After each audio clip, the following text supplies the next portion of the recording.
Hi, I'm Frank Sesno with Planet Forward, coming to you from not too far off the mall in Washington, D.C. at the Solar Decathlon, sponsored by the Department of Energy, engaging 19 universities and colleges across the country, designing super energy efficient, super innovative houses. Now, I'm here with Don Ferrier from the National Association of Home Builders at the University of Maryland's Watershed House, making incredible use of water and other technologies, including solar, but also a green roof. And that's what I want to talk to you about as a home builder, Don. When we hear about green roofs, here's a great picture. The whole roof is green. It's planted with this sedum, which is this very durable plant. What does this get you as a home builder if you're putting this on top of somebody's house? Well, you get a lot of light and heat reflection in the hot climates. I build in the Fort Worth, Dallas area, so that's our primary enemy of energy efficiency is the hot summer sun heating everything up, and you've got to spend so much money to cool it down. So this would reflect a lot of heat. It has a natural aspiration. It actually puts kind of a transportation cooling in the air with the moisture and stuff, and it creates more or less a little cooler effect. A cooler effect. Now, Yeah. So you've got, here they've got the sedum planted, then a rock layer, then engineered soil, then a moisture well. So the water does what when it hits it? Because there's also a water element here, a runoff and all of that. You know, it seems like plants grow better with their little water. Yeah, around, that does help. Frank, it does. So you'd have that, and it's a very porous, but it's got enough moisture and actually soil and nutrients that it can grow, so it can seep on down, and then typically you've got a underlying layer that keeps it from spilling out, doesn't get onto the roof. You're still, as you see up here, you're on a waterproof roof, and this though is a self-contained system. And then also what it does when you get into really very green type of projects, you have a lot of density. Well, where are you going to put a garden?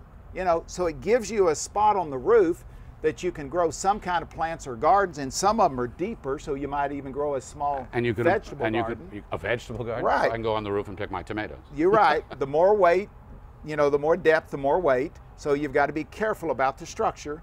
But you're seeing this more and more in compact urban environments. Is there a demand for this? There is a growing demand. You see more of it in large-scale commercial.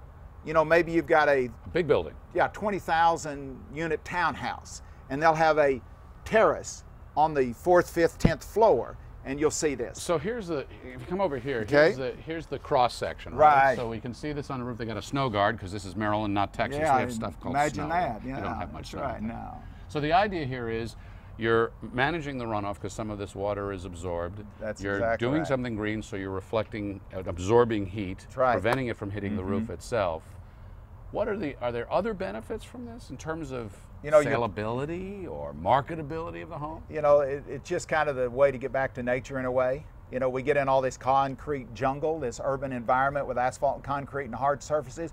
Got a soft surface, you put oxygen back in the air as opposed to just putting CO2s back in the air. If you did this on a typical house, 2,500, 3,500 square foot home or structure, how much of the roof would you probably need to occupy, or would you choose to occupy with this, and how much cost would it add? You know, it's back to what we talked about before, Frank. It's this balance of the benefits versus the cost of it.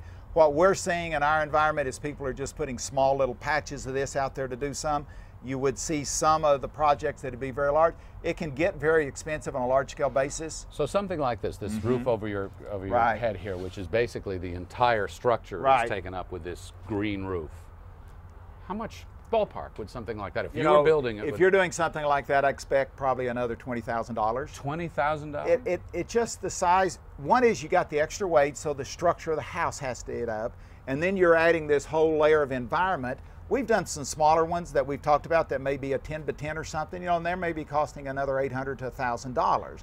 But just it just how much you do and how much weight. So how do you bring something like this down to scale? How do you do something like this so that it's really going to permeate the marketplace, or do you never get to that? Oh, you know, I think it again starts with that the more dense the environment of living is, in a sense, the more the need is for something green.